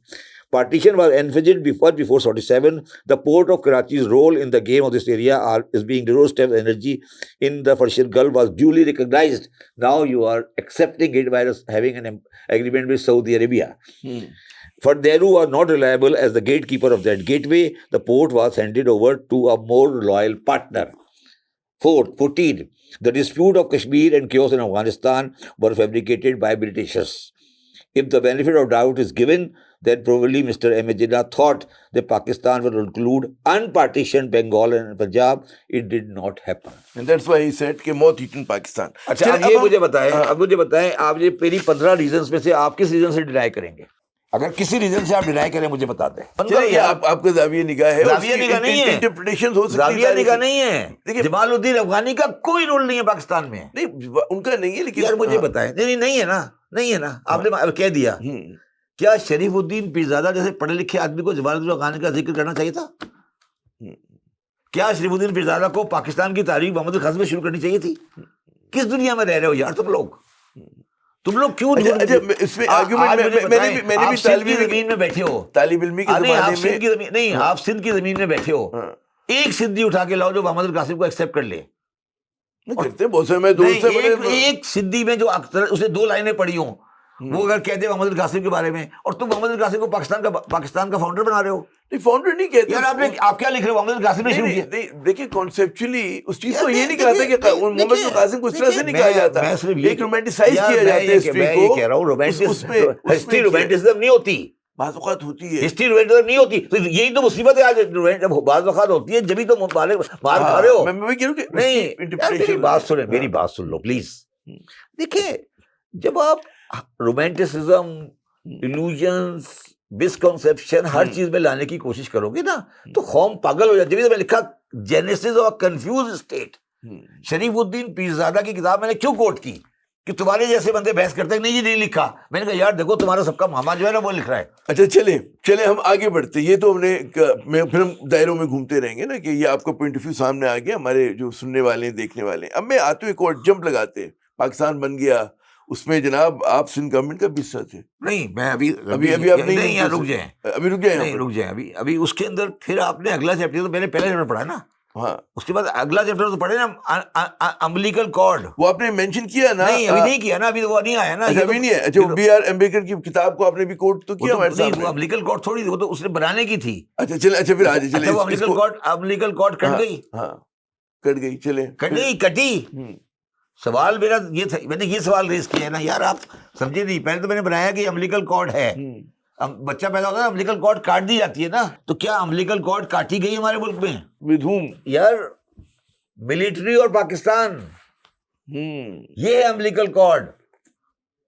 Bharat کا کوئی تعلق نہیں ہے. امبلیکل card ہے Pakistan army اور پاکستان. یہ تو مطلب اسٹیٹ کے ساتھ فوج ہوتی ہے، فوج نہیں مگر یہ تو میں کہتا ہوں وہ امبلیکل کارڈ. مگر جب جینیسس بنائی تھی کہ یہ ملک اس لیے بنایا گیا کہ امبیڈکر کہہ رہا تھا کہ فوج بہت اسٹرانگ ہوگی، تو وہ امبلیکل کارڈ پاکستان بننے کے بعد کٹی نہیں کٹی. یہ تو عائشہ جلال صاحبہ کی بھی. عائشہ جلال کا ذکر نہیں کرو، میں کسی اور کا ذکر کرتا ہوں، میری کتاب کا ذکر کرو نا. اچھا چلے عائشہ جلال. اچھا چلے میں نہیں کرتا ہوں. عائشہ جلال کوئی قرآن تو نہیں ہے نا. نہیں میں یہ کہہ رہا ہوں کہ وہ عائشہ جلال جو مرضی کہتی رہے. میں آپ سے ہی پوچھ رہا ہوں کہ میں نے لکھا ہے نا، تو میری کتاب پہ بتاؤ کہ امبلیکل کارڈ پہ یہ لکھے پر صاحب آپ نے یہ لکھا ہے، میں یہاں پہ غلط ہوں. میں یہ کہہ رہا ہوں، میں یہ کہہ رہا ہوں کہ آپ صحیح کہہ رہے ہیں کہ جب پارٹیشن ہوا تو لوپ سائڈڈ ڈویژن تھا کہ ہم نے کم فائنینشیل ریسورسز انہیرٹ کیے تھے پاکستان نے اور زیادہ بڑی فوج انہیرٹ کی تھی. یہی ہے نا لب الباب؟ میں پڑھ دوں اس چیپٹر کے 8 پوائنٹ پڑھ دوں. پاکستانی فوج کا رول پاکستان میں سمجھنے کے لیے میں نے 9 پوائنٹ دیے ہیں. ٹھیک ہے. The history of this area in 1957. یہ وہ آرمی تھی جو جنگی آزادی میں ہمارے خلاف لڑی تھی. ایگریڈ مانتے ہو؟ ہاں کلونیل آرمی تھی نا بھائی. ظاہر ہے کہ زور سے بولو. ہمیں نعرہ تو نہیں لگا سکتے. نہیں زور سے بولو. ہمارے قلعے دہلی کے حملہ انہوں نے کیا تھا نا. ہاں تو دس ایریا آرمی تھی. The political development partition of India, جو پولیٹیکل ڈیولپمنٹ ہوئی. The size of the army in relation to resources of the state. The issue is erupted after partition, Kashmir issue. The Kashmir army, the composition of army, Bengalis, Sindhi and Balochis are minimal. The role of world power in respect of person on the throne in Karachi or Islamabad, as the case may be. انہوں نے کس کو رکھا آگے؟ The short-sighted of civilian segment in safeguarding their turf. Ultimate desire, even at the present, of the politician to get the support of Rawalpindi instead of uniting for civilian supremacy. And the overwhelming role of one linguistic group in civilian and military establishment. اللہ اللہ خیر صلی اللہ. اب آپ بتاؤ یہ court امبلیکل کورڈ کٹی یا نہیں کٹی؟ دیکھیے عامر ضیاء صاحب جناب, یہ کتاب تاریخ میں یاد رکھی جائے گی. شبر زیدی مر جائے گا, زندہ رہے گا, نہیں رہے گا, مگر یہ جو لکھا ہوا ہے نا, یہ کوئی ایسا نہیں ہے کہ آپ نے سڑک سے اٹھ کے لکھ دیا ہے. یہ 40-50 سال کی اسٹڈی ہے, ہزاروں کتابوں کی, اور اس میں یہ نہیں سوچا گیا کہ یار یہ لکھوں گا تو یہ آدمی یہ کہے گا اور یہ لکھوں گا تو یہ والا بندہ یہ کہے گا. دو ٹوک آپ نے بعض الفاظ میں کہہ دی نا, غلط یا صحیح, غلط یا صحیح. اصل بات یہی ہوتی ہے کہ غلط یا صحیح, آپ کو اپنے خیال پہ یقین ہے پختہ ہے. ہاں اگر میں ہو سکتا ہے غلط, ہو سکتا ہے میری ساری تھیوری غلط ہوں, ٹھیک ہے, میں یہ کہہ رہا ہوں یہ امبلیکل کارڈ کاٹی گئی یا نہیں کاٹی گئی. جب بھی میں نے کہا کہ تھاٹ پرووکنگ ہے نا, آپ بحث کا ایک موقع دے رہے ہیں ہم سب کو سوچنے کا, تو اچھی بات ہے. نہیں مجھے آپ یہ بتائیں, ریوزٹ کر رہے ہیں, مجھے یہ بتائیں کہ امبلیکل کارڈ کٹ گئی. دیکھیے میں تو کہہ رہا ہوں نہیں کٹی, اور میں کہہ رہا ہوں ہمارے معاشرے میں شاید نہیں کٹے کبھی بھی. میں نے اس کتاب میں آج کردار ہے وہ ظاہر کہ نہیں کٹی, نہیں کٹی, نہیں, ہم افورڈ نہیں کر سکتے کاٹنا, ضروری ہے وہ. مطلب اس وقت میں نے تو کہا اس پہ رستہ نکالو درمیان میں ساتھ چلنے کا. میں نے یہ لکھا ہے اس کتاب کے اندر کہ جو ٹریڈیشنل ڈیموکریسی ہے وہ پاکستان کے معاشرے میں نہیں چل سکتی. اس امبلیکل کارڈ کو ہمارے یہاں نہیں کاٹ سکتے, آپ نہیں کاٹ سکتے. اب یہ اگر آپ امبلیکل کارڈ کو اس کی بات, یہ میں کہہ رہا ہوں, یہ جو کہانی آپ آج کہہ رہے ہو یا ایوب خان کا ماشاء اللہ یا مشرف کا ماشاء اللہ, یا یہ کوئی نئی کہانی نہیں ہے. یہ ساری چیزیں کوئی پہلی دفعہ نہیں ہو رہی ہیں. تو یہ میرا امبلیکل کارڈ ہے. اس امبلیکل کارڈ کو کے ساتھ میں پیدا ہوا ہوں اور یہ چل رہی ہے. چلے میرے خیال میں پوائنٹ نوٹڈ, آپ نے سمجھا دی اپنی بات. اگر آپ اجازت دیں وہاں آ جائیں پاکستان بننے کے بعد, جہاں پر اب آپ کا ایک فعال جو ہے زندگی کا کردار شروع ہو جاتا ہے اور آپ سندھ گورنمنٹ سے وابستہ ہو جاتے ہیں. 3 مہینے کے میں منسٹر فار فائنینس بنا, اور منسٹر فائنینس بننے کے بعد 2 مہینے بعد مجھے ایک پاکستان کی بہت بڑی شخصیت نے کہا کہ آپ فائنینس منسٹری چھوڑ دیں, آپ ہمارے مطلب کے آدمی نہیں ہیں. میں نے چھوڑ دیا. ڈپارچر آپ کا بہت جلد. نہیں آپ سمجھے نہیں, میں minister for finance, revenue and excise تھا. ٹھیک ہے. فائنینس وہ ہوتا ہے جو پیسے خرچ کرتا ہے. 2 مہینے منسٹر آف فائنینس رہا, آخر مہینہ جون کا آ گیا, میں خرچ نہیں کر رہا تھا. تو کیا وجہ کیا بنی؟ میں خرچ نہیں کر رہا تھا نا. اچھا, تو کس نے کہا؟ یہ بڑے آدمی کون تھے جنہوں نے؟ بہت بڑے لوگ ہیں پاکستان میں یار, بہت بڑے آدمی. تو انہوں نے کہا کہ آپ جو ہے فائنینس منسٹر کے لیے مناسب نہیں ہے, آپ نالائق ہے. تو اب کیوں آپ نے کیوں روکے ہوئے تھے پیسے؟ کیا وجہ تھی؟ خرچ کرنا آپ کا اختیار ہے تو کریں خرچ, لٹا دیں. لٹانے کی بات میں نہیں کہہ رہا, خرچ کرنے کی بات میں کہہ رہا ہوں. مجھے بتاؤ کہ نہیں صوبوں میں خرچ ہی نہیں ہے. میرے حساب سے صوبوں میں پیسے ایکسیس ہیں. میرے حساب سے صوبوں میں پیسے ایکسیس ہے NFC کے بعد. 18ویں ترمیم کے بعد بھی ایکسیس. 18ویں کے بعد کا کیس ہے نا وہ, میں 13 میں بنا تھا نا. اچھا وہ نیا سنے نا, اس سے بڑا 10 میں 28 ترمیم ہوئی تھی تو 1-2 سال ہی ہوئے تھے. تو سندھ گورنمنٹ کے پاس تو کیپیسٹی خرچ کرنے کی تھی نہیں. ابھی بھی لوگ کتنے ضائع جاتے ہیں پیسہ. یار میرے پاس 120 بلین تھے جون میں. میں تو یہ نہیں کر سکتا کہ میں عامر ضیاء صاحب کو دے دوں یا اپنے گھر میں لاکر میں رکھ دوں. تو میں نے کہا یار خرچ ورچ تو نہیں ہوتے، جو اگر جینوئن خرچہ آئے گا تو کر دوں گا، باقی کیوں کروں، میں کیئر ٹیکر ہوں، میں چلا جاؤں گا 1 مہینے بعد۔ تو کہا یار یہ کیا مذاق ہے، ہم تو خرچہ ہی جون میں کرتے ہیں ہمیشہ، آپ کیا چیز ہے؟ میں نے کہا جی یہ تو نہیں ہو سکتا، جو خرچہ کا ڈھنگا خرچہ لاؤ گے تو کر دوں گا، نہیں تو نہیں کروں گا۔ انہوں نے کہا یار ٹھیک ہے آپ گھر جائیں۔ میں نے کہا ٹھیک ہے تھینک یو ویری مچ، میں گھر آ گیا۔ باقی میرے پاس منسٹری رہی، باقی نہیں آپ کے ہاں 2 رہی، مگر فائنانس منسٹری چھین لی گئی۔ اچھا، وہ چھین لی گئی، ختم ہو گئی بات۔ مگر اس میں جو آپ نے پتہ نہیں اس کتاب میں پڑھیے گا، پہلا دن جب میں گیا تو منسٹری آف فائنانس کے اندر انہوں نے مجھے اندر کمرے میں نہیں جانے دیا۔ میں آدھا گھنٹہ چپراسی کی کرسی میں باہر بیٹھا رہا، تو انہوں نے مجھے کہا کہ جی آپ کہاں سے منسٹر بن گئے، آپ کی گاڑی پہ تو جھنڈا ہی نہیں ہے۔ آپ کو یہ قصہ نہیں پتا؟ نہیں مجھے نہیں ہوا یہ کہ جب منسٹر بنتے ہیں نا آپ، تو جب آپ حلف اٹھاتے ہیں باہر نکلتے ہیں تو آپ کو سندھ گورنمنٹ کی یا کسی بھی گورنمنٹ کی پروٹوکول کی گاڑیاں ملتی ہیں، ٹھیک ہے، اس گاڑی میں جھنڈا لگا ہوتا ہے۔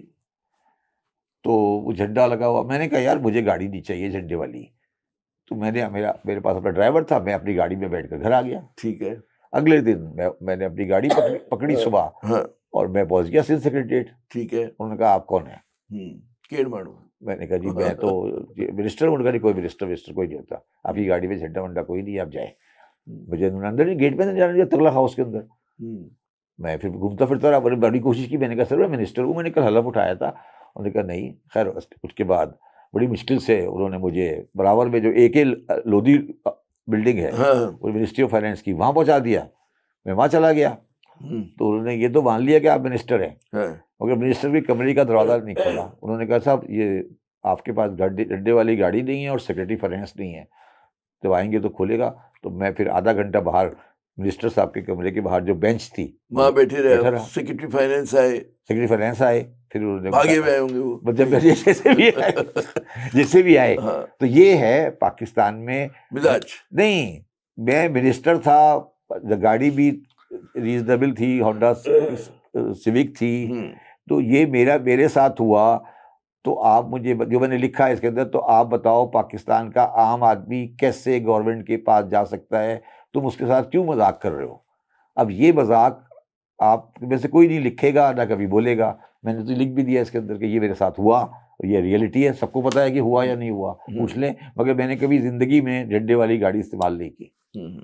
اچھا، ایک آپ کو 2013 میں آپ کا ہوا اقتدار میں آنا، پھر آپ آئے عمران خان صاحب کے ساتھ۔ عمران خان کے ساتھ آئے، ٹھیک ہے نا؟ اچھا، 19 میں۔ ہاں 19 میں۔ اچھا، اس میں آپ دیکھیں کہ آپ مسلسل، آپ کو میں کتاب میں بھی آپ نے لکھا ہے کہ جی عمران خان جو ہے ایک کہتے ہیں ایماندار شخصیت ہے، بہت ایماندار، آنیسٹ۔ آپ نے لکھا ہے کہ جی محب وطن ہے، پیٹریوٹ ہے، آپ نے کہا جی بڑے پیشنیٹ ہے پاکستان کے بارے میں۔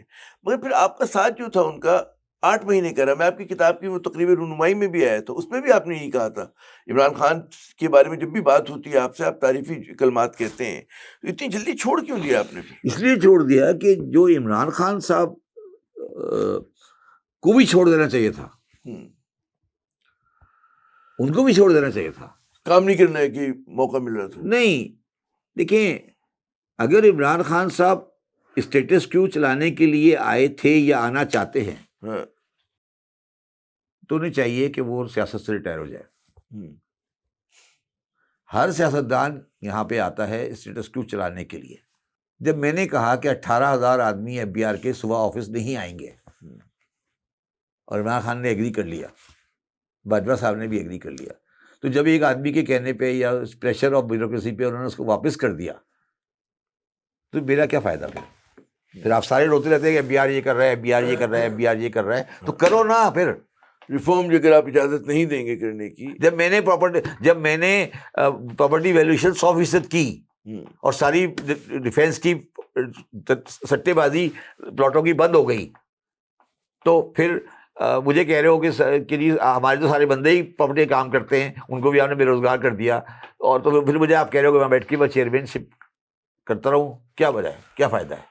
اب مجھے یاد ہے اس زمانے میں نے آپ کے 2-3 بار انٹرویوز کیے تھے جب آپ FBR کے چیئرمین تھے، ہم نیوز کے ساتھ میں ہوا کرتا تھا، تو آپ کا جو شروع کا پیریڈ تھا چند ماہ، بڑے آپ مطلب آپٹیمزم تھا آپ میں بڑا کچھ کارنامے کرنے کی خواہش تھی، تڑپ تھی، تو ایک دم کیسے پھر آپ کو انکشاف ہوا کہ نہیں یار اب یہ دال نہیں گلے گی، اب میں نہیں کر سکتا، I am unable to deliver؟ دیکھیے میں نے اس کتاب میں بھی لکھا ہے، نتیجہ ہوا ایک دم ہوا، یہ مجھے پتہ لکھا ہے، میں نے اس کتاب میں ایک چیز نہیں، میں نے اس کتاب میں لکھا ہے کہ عمران، میں تو نومبر 19 میں واپس آیا تھا نا، نومبر 19 میں واپس آیا تھا نا,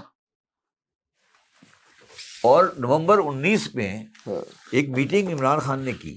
میں ایک پیسج پڑھتا ہوں پھر آپ کو اندازہ ہو جائے گا. میں نے اس میں ایک پیسج لکھا ہوا ہے page number 357 per, reality check. In November 2019, we had a meeting with the Prime Minister in the Prime Minister House, where the person present were Imran Khan, Ali Habib صاحب, Hafiz Sheikh, and Jahangir Khan Tareem, and myself, and no other person. There were no civil or military personnel, including secretaries. Military secretary was asked to be not in the room. In that meeting, Imran Khan showed his concern about the economic situation of the country. This shows the list of the people which Imran Khan relied on the matter of finances and economy. We all agreed with his view that things on the economic side were not going in the right direction, and there should not be any sense of complacencies. Within a year, all of us were not there, except Imran Khan. Ultimately, the PTI government fell. In that meeting, all the people present agreed that the financial and economic position of Pakistan is neither desirable nor sustainable. This was a good gesture for self-correction. However, afterward, I lost the track. ہوا یہ کہ عمران خان نے meeting کی. اس meeting میں ہم نے بالکل clearly agri کر لیا کہ ہم فیل ہو چکے ہیں ایز اے گورنمنٹ. جی. کیا وجوہات کیا تھی اس فیلئر کی؟ فیلور چھوڑ دیں. مطلب why you were unable to deliver. میں نہیں تھا, میں تو آپ سے مراد کہ آپ کی پوری جو چھوٹا آدمی تھا نا, مگر پرائم منسٹر یہ کہہ رہا تھا یار میرے میں دور میں اور بشیر میں فرق کیا ہے. عام آدمی کے لیے تو وہی ہے نا. عمران صاحب چاہ رہے تھے کہ اچھا ہو, نہیں ہوا تھا نا یار. 18 میں آئے تھے نا, اور یہ بات ہے نومبر 2019 کی. نومبر 2019 کی ہے. تو یار ایک آدمی جو سمجھدار آدمی ہوگا وہ کہے گا یار میں حکومت میں ہوں, نہیں چل رہی نا چیزیں, یار یہ تو اچھی بات نہیں ہے کہ نہیں, یہ ایکسیپٹ کرے کہ نہیں چل رہی. یار یہ کہتا رہا ہوں میں چل رہی ہے, میں سب پاکستان کو بنا رہا ہوں, یہ کہتا رہے. اور یہ ایک اچھی بات نہیں ہے کہ وہ اپنے کانفیڈنٹ لوگوں سے یہ کہہ رہا تھا کہ میری نہیں چل رہی چیزیں. اب پرابلم یہ آئی کہ اس کو چھوڑ دینا چاہیے تھا اس وقت. یار نہیں چل رہی یا کرتا کچھ, دیکھیں نا ادھر جو آپ کریکٹ کریں یا چھوڑ دیں. تو کیا وجہ تھی, کیوں نہیں کریکٹ کر پائے؟ جب احساس ہو گیا کہ جی یہ کمزوری ہے. نہیں میری نہیں ہے, نہیں مجھے پتا ہے, میں گورنمنٹ کی جب عمران خان کی کمزوری نہیں تھی. وہ عمران خان جو تبدیلی لانا چاہ رہا تھا وہ نہیں اس کو لانے دی جا رہی تھی نا. ملٹری نہیں روک رہی تھی, سسٹم روک رہا تھا. منسٹر, اس کی پارٹی, اس کے آس پاس کے لوگ. کچھ سمجھائیں کہ کس قسم کی تبدیلی لانا چاہے. ایک میں نے مثال دی کہ اگر 18,000 آدمی ایف بی آر میں ایکسس ہیں تو عمران خان کو چاہیے ٹھیک ہے کل سے آپ دفتر نہیں آنا, ختم, فنش, ختم بات. جو بورڈ آپ کو ڈیسیژن لینے تھے وہ نہیں لیے. اگر آپ نے گورنر ہاؤس کو یونیورسٹی خالی کرانا ہے, کرائے خالی, کیوں نہیں کرایا خالی؟ عمران خان کا ڈیمانڈ تھا نا میں گورنر ہاؤس کو یونیورسٹی خالی کراؤں گا, کیوں نہیں خالی کرایا؟ گورنر ہاؤس میں جو ایکٹیویٹی, جو طریقہ تھا بیٹھنے کا, اٹھنے کا, چلنے کا, وہ عمران خان کی پارٹی میں اور پیپلز پارٹی میں اور نواز شریف میں کیا فرق ہے بتائیں آپ؟ پھر عمران خان کا کیا فائدہ؟ نہیں پھر بتاؤ نا یار, بتاؤ نا عامر, پھر فائدہ کیا ہے؟ تو میں ہم یہی تو کہہ رہے تھے اس کو, سب یہی تو کہتے تھے, میں بھی یہ کہتا تھا, جہانگیر صاحب بھی کہتے کہ سر کیا گل کی, مطلب کیوں, کیا چاہتے کیا ہو؟ عثمان بزدار صاحب بیٹھے, ادھر علیم خان صاحب بیٹھے, ادھر یہ بیٹھا ہے, ادھر وہ بیٹھا ہے, ہم بیٹھے ہی کھول کے بیٹھے, جی عمران خان صاحب کچھ کریں گے, معجزہ آئے گا, آسمان سے گرے گا کوئی پتھر. کیا باتیں کرو, ملٹری نے گرا دیا, یہ کر دیا, وہ کر دیا, یہ بیکار کی باتیں سب. یہ لوگ سوال کرتے ہیں کہ بھائی ہائیبرڈ رجیم کا پہلے ہائیبرڈ رجیم کا تانا عمران خان کی گورنمنٹ کو دیا جاتا تھا نا کہ باجوہ کس کا نہیں, یہ بکواس نہیں, یہ صرف رات کو ٹی وی کے اینکروں کی کہانی ہے. میں اصلی کہانی بتا رہا ہوں نا, میں نے اس لیے لکھا ہے ریئلٹی چیک ہے. وہ ٹی وی والے کے مشرف باجوہ صاحب نے یہ کہا, وہ یہ اس کو بولتے ہیں راولپنڈی کی گریپ وائن. اچھا, تو وہاں پہ کیا ان لوگوں میں کیسی کیمسٹری تھی باجوہ صاحب میں اور عمران صاحب؟ بہت اچھی تھی. اور مجھے یاد ہے کہ باجوہ صاحب بہت تعریف کیا کرتے تھے. میں تو کہہ رہا ہوں نا, میں آپ کو یہی تو عرض کرنے کی کوشش کر رہا ہوں نا کہ عمران خان کی میں نے تو پبلک اسٹیٹمنٹ دی تھی یہاں آ کے 16 دسمبر 2021 کو کہ عمران خان الیکشن کرا دے, الیکشن ہار جائے گا. میری پبلک اسٹیٹمنٹ ہے حمزہ یونیورسٹی کے اندر. تو عمران خان تو 3.5 سال میں فیل ہو گیا تھا نا. آپ یہ تو ریئلائز کرو نا. یہ بتائیں مجھے یاد ہے کہ آپ نے بھی بریفنگز ایسی دیکھی ہوں گی, میں بھی تھا, ہم نے بھی دیکھی ہے. آپ مجھے بتاؤ نا, باجوہ صاحب تعریف کیا کرتے تھے یار سال 2 سال کے بعد. Please for the time being army کو سائڈ پہ کر دو, ٹھیک ہے, آرمی نہیں کرو. مجھے یہ بتاؤ کہ ایک عام آدمی کے لیے عمران خان نے 3.5 سال میں کیا کیا؟ میرا یہ سوال ہے. بالکل سوال نہیں ہے, پہلے آنسر کا جواب دو. نہیں یہ تو آپ دیں گے بھائی, آپ میں پوچھ رہا ہوں, کیا کسی عام آدمی کو فرق پڑا 3.5 سال میں عمران خان کی گورنمنٹ سے؟ پیشنیٹ, ایماندار, پیٹریوٹک, ہارڈ ورکنگ, مگر ڈیلیور نہیں کر پا رہے تھے. ڈیلیور کیوں نہیں کر پایا یہ سوچو تو صحیح. صحت کارڈ دے دیا انہوں نے, فوج نے روک دیا, نہیں روکا فوج نے. فوج سے زیادہ کوآپریشن تو کسی کی ملی نہیں اس کو آج تک. نظام نے روکا نا بقول. نظام نہیں ہے, اسٹیٹس کو کی خواہش. تو عمران کی پارٹی کے جو اور سرکردہ لوگ تھے وہ نہیں چاہ رہے تھے. ریئلٹی چیک جو لکھا ہے اس میں یہ 5 آدمی کیوں تھے مجھے یہ بتاؤ نا. کیا باقی لوگوں نے کبھی عمران خان کو کہا تھا کہ آپ کی گورنمنٹ نہیں چل رہی؟ کیا وہ سنسیئر نہیں تھے عمران خان کے ساتھ جنہوں نے کہا تھا گورنمنٹ نہیں چل رہی؟ یہ تو نہیں ہو سکتا نا. آپ جب گورنمنٹ میں تھے عمران خان کے, میں آپ سے یہ پوچھ رہا ہوں کہ آخر عمران خان کیوں نہیں ڈیلیور کر سکا؟ یا آپ کہہ دو ڈیلیور کر دیا, آپ ایگری کرتے ڈیلیور کر دیا, نہیں کر سکے. پھر کیوں نہیں کر سکا؟ ان کی خواہش تھی اور ان کی پارٹی کے لوگ کہتے ہیں کیوں نہیں کر سکے؟ آئی تھنک جو انقلابی اقدامات کرنے تھے وہ نہیں کر. کون سے انقلابی اقدام؟ جو بھی کرنا ہے اسٹیٹس کو توڑنا تھا نا, یہی سب سے بڑا کام ہے نا. نہیں توڑا, نہیں توڑ سکے نا, نہیں توڑ سکے. اس کی وجہ ہے کہ آپ اتنے کمزور حیثیت میں آئے تھے, اتنے کمپرومائز آئے تھے. نہیں, یہی تو تم لوگوں کی غلط فہمی ہے. کیوں بھائی, اگر قانون سازی کرنی پڑے گی. قانون سازی کا بھی کوئی مسئلہ نہیں تھا, میجورٹی نہیں ہے آپ کی. گورنر ہاؤس خالی کرانے میں کوئی قانون سازی نہیں تھی. یہ بھی بلا وجہ کی باتیں ہیں, یہ بلا وجہ کی باتیں ہیں. قانون سازی کرنی پڑے گی, خواہش ختم ہو گئی تھی. جب اس کرسی پہ جا کے بیٹھ جاتے ہو تو خواہش ختم ہو جاتی ہے. یہی تو سمجھا رہا ہوں میں تم لوگوں کو. جب اس کرسی پہ جا کے بیٹھتے ہو تو خواہش ختم ہو جاتی ہے. بس ٹھیک ہے میں آ گیا نا, پہنچ گیا, گھر پہنچ گیا, ختم بات. اب کیا ضرورت ہے؟ کیوں نہیں, کیا پرائم منسٹر ہاؤس خالی کرانے کے لیے کسی اس کی ضرورت تھی؟ کیا کسی لیجسلیشن کی؟ کیا عثمان بزدار کے لیجسلیشن کی ضرورت تھی؟ یار تم لوگ عثمان بزدار کا تو بہت ایک خوفناک فیصلہ تھا. نہیں چلو یار, وہ ٹھیک فیصلہ جو بھی تھا, خوفناک فیصلہ جو بھی تھا. میں پوچھ رہا ہوں کہ آپ کا مسئلہ کیا تھا؟ اچھا اب میرا یہی تو سوال ہے آپ کو. پاکستان میں نے لکھا ہے نا کہ اسلام آباد ایک نمک کی کان ہے, وہاں ہیرا بھی ڈالو گے وہ نمک ہو جائے گا. آپ اس بات کو, میری بات کو آج ریکارڈ کر لے رہو. مجھے اندازہ ہے کچھ مشرف صاحب کے دور میں بھی یہی ہوا تھا, ہر ایک کے دور میں, سب کے دور میں ہوتا ہے. وہی ایک سرکل ہے جو ان لوگوں کے گرد جمع ہو جاتے ہیں جو اقتدار میں ہوتے ہیں. ان کو مطلب ہے واہ واہ, خوش آمد, جو بھی ان کے اور چکر چلتے رہتے ہیں. وہ دیکھیں 3000 گز کے مکان میں بنی گالا میں رہتے ہیں, فرسٹ گریڈ لائف کو اپناتے ہیں, تو آپ کتنے لوگوں سے ایکسپیکٹ کرتے ہیں کہ وہ شام کو جا کر بنی گالا میں آپ کو ریئل حالات بتائیں گے؟ جب تک آپ پارٹی کے چیئرمین ہوتے ہیں, پارٹی اقتدار میں نہیں ہوتی. ہر بندہ آ جاتا ہے. جس دن پارٹی اقتدار میں آ جاتی ہے, آپ پرائم منسٹر بن جاتے ہیں, آپ کے آس پاس ایک حلقہ آ جاتا ہے سیکورٹی کے نام پر, آپ کے پاس حلقہ آ جاتا ہے پارٹی کے نام پر. آپ عمران خان کو ریئل لائف کی انفارمیشن کسی نے دی ہوگی آپ کے خیال میں؟ آپ کے خیال میں دی ہوگی؟ کیا کسی منسٹر نے عمران خان کو کہا ہوگا کہ خان جی بات گل نہیں بن رہی؟ آپ کے خیال میں کسی میں ہمت ہے؟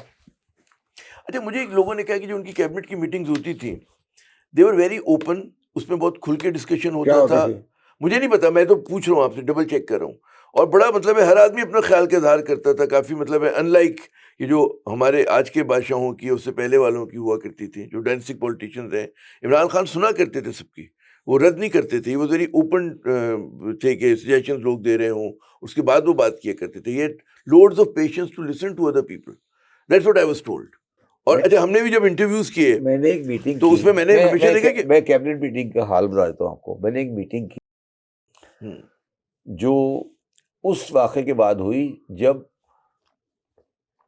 بیرک گولڈ نے آپ کے خلاف $6 بلین کا کیس جیت لیا کہ ہمیں پینلٹی دے دو. ٹھیک ہے, اور ہمارے پاس $5 بلین یا $6 بلین کی ٹوٹل ریزرو سے. ہاں ٹھیک ہے. اب کیبنٹ میٹنگ میں یہ مسئلہ جب آیا تو میں نے اس پہ پریزنٹیشن کی. میں اور کیونکہ میرا تعلق نہیں تھا ایف بی آر کا، مگر کیونکہ میں فائنینس کا آدمی ہوں تو فروغ نسیم نے اور جنرل باجوہ نے مجھے اس پہ کہا کہ آپ بھی چلے جائیں. میں آ گیا وہاں پہ، چلا گیا. اب کیبنٹ میں بیرک گولڈ کا اور جھگڑا ڈسکس ہو رہا ہے. تو آپ یہ اندازہ کریں کہ بیرک گولڈ کا جو ایگریمنٹ ہے نا، جو ایگریمنٹ جس پہ بیرک گولڈ کام کر رہا ہے، ریکوٹک کا ایگریمنٹ ہے، یہ بیرک گولڈ کمپنی کا ہے.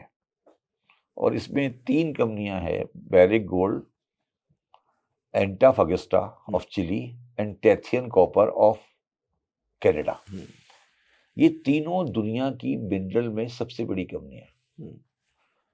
اور ان کے پاس ہم پاکستان میں ان کے ایڈوائزر میری کمپنی تھی اے فرگوسن اینڈ کمپنی، اور ان کے پاس دنیا کے بہترین لائرز جو کہ ایگریمنٹ لکھتے ہیں وہ پہلے بھی موجود ہوتے ہیں، اور جب وہ کسی جگہ جاتے ہیں تو وہ اور اس کے ایڈوائزرز ارینج کرتے ہیں اپنی دنیا کی فارم. پورا ہوم ورک کر کے پڑھ لکھ کر، ہوم ورک تو اپنی جگہ ہوتا ہے، وہ ایگریمنٹ ایسا لکھتے ہیں کہ تو وہ ایگریمنٹ کوئی ہوگا، کوئی ساری کاغذ ملا کے کوئی 2000 صفحے کا.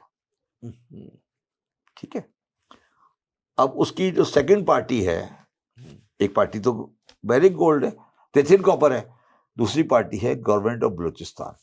اب آپ مجھے بتائیں کہ گورنمنٹ آف بلوچستان کی لیگل کیپیبلٹی اس ایگریمنٹ کو سمجھنے کی، پڑھنے کی، اپلائی کرنے کی کتنی ہوگی؟ چلے وہ بھی ہم نے ایکسیپٹ کر لی کہ بڑی اچھی تھی. اب یہ ڈسکشن ہو رہا کہ ہم کیا کریں. تو ایک منسٹر صاحب نے ہاتھ اٹھایا جو کہ وہ فرنٹیئر کے تھے، تو ان کا خیال تھا کہ منرل شنرل ان کو آتا ہے. تو انہوں نے کہا دیکھیے جی خان صاحب یہ تو ہو گیا، اب آئندہ اس طرح کریں کہ جتنے بھی ایگریمنٹ آئے نا اس کا ایک ٹیمپلیٹ بنا لیں کہ ایسا ہی ہوگا، بس سمپل سولوشن، سمپل وہ ہے. پھر اب میں یہ ایکسپیکٹ کرتا ہوں کہ خان صاحب اسے کہتے ہیں بکواس نہیں کرو. اب یہ خان صاحب کا پیشنس تھی کہ اچھا ٹھیک ہے دیکھتے ہیں. اب یہ جو دیکھتے ہیں نا، اس دیکھتے ہیں اس آدمی کی ہمت بڑھاتا گیا. ایسے بندوں کو اگر آپ دیکھتے کی بات کر رہے ہیں پھر آپ اللہ مالک ہے آپ کا. دیکھیں نا، آپ سیریس گفتگو کر رہے ہیں 6.5 بلین کی ریکوری کی بیرک گولڈ کی، اور وہ مجھے ٹیمپلیٹ بنا کے دے رہا ہے. میرے ساتھ انور منصور خان کھڑا ہوا تھا، اس وقت اٹارنی جنرل تھا، اور فروغ نسیم آگے بیٹھا ہوا تھا. اب ہماری جان نکلی ہوئی تھی کہ ہم اس کا کیا 6 بلین کہاں سے نکالیں گے، اپنے ایسٹ سیف گارڈ کریں گے. اور ہم یہ بیٹر کیبنٹ میں پریزنٹ کر رہے ہیں. کوئی یہ نہیں کہ کسی چھوٹی موٹی جگہ پہ نہیں بات ہو رہی، کیبنٹ میں بات ہو رہی ہے کہ کرنا کیا ہے. اور آپ جب اتنے جاہلانہ قسم کے جواب اور سوال سنیں گے تو پھر کیا ہوگا. دوسری بات کیپیسٹی کا مسئلہ ہے. دوسری بات نہیں کیپیسٹی کا مسئلہ نہیں ہے. ایک منسٹر صاحب تھے، وہ شاید شکاگو میں پڑھے تھے. وہ جس لہجے میں انگریزی بولتے تھے، میرا یقین ہے کہ ان منسٹروں میں سے 80% ان کی انگریزی نہیں سمجھتے تھے کہ یہ کیا کہہ رہے ہیں. چلو اگر یہ بھی بتائیں کیا کہہ رہے نہیں، اگر کیا کہنا چاہ رہے ہیں. میں آپ کو ایک بات سنسیئرلی بتا رہا ہوں آج عامر ضیاء، کہ تم پاکستان کی کیبنٹ کی جتنی میٹنگیں ہوتی ہیں، چاہے کسی بھی کیبنٹ کی میٹنگ کی ٹیپ چلا دو کسی ٹی وی پر، اگر وہ ہیومر کے کالم میں نہیں نکلے تو میں نام بدل دوں گا، کامیڈی میں نکل جائے گی. نہیں میں مذاق نہیں کر رہا ہوں، یہ میں مجھے اندازہ ہے. اچھا اتنی شیلونیس اور لیک آف پریپریشن ہوتی ہے کہ آپ سوچ نہیں سکتے. 18 پوائنٹ ہوتے ہیں، اس ایک پوائنٹ کی اتنی سمریز لگی ہوتی ہیں، اور جو منسٹرز کے شیڈولز ہیں وہ جس طرح کام کر رہے ہوتے ہیں، جس طرح سے آپ نے یہ سسٹم ڈیزائن کر لیا ہے، نہیں چل سکتی، ورکیبل نہیں ہے، یہ دکان نہیں چل سکتی. اچھا آپ نے ایک چیپٹر میں پولیٹکس سے آتا ہوں، ایک اور بڑے اہم چیپٹر کی طرف، فیتھ پہ جو آپ نے لکھا ہے، عقیدہ، اور اس میں آپ نے کہا ہے کہ جی سیاست اور مذہب کا کوئی تعلق بالکل نہیں ہونا چاہیے. اس پہ ذرا سے کچھ اور روشنی ڈالی، کیونکہ ہمارے یہاں جو ایک مین اسٹریم بحث ہے وہ تو کچھ اور کہتی ہے نا. وہ مین اسٹریم نہیں ہے، وہ نان مین اسٹریم ہے. ہاں وہ مائنورٹی میں ہے. ٹھیک ہے. یہ جو میرا فلسفہ ہے کہ سیاست اور پالیٹکس 2 الگ الگ چیزیں ہیں. اس کو میں نے 2 زاویوں سے کور کیا ہے، اور میں نے اس کو تاریخ اسلام اور قرآن کی آیات کی کو سامنے رکھتے ہوئے اور مسلم ہسٹری کو سامنے رکھتے ہوئے یہ ثابت کیا ہے کہ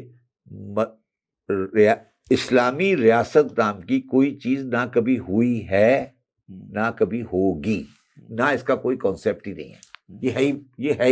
یہ کانسیپٹ ہی غلط ہے۔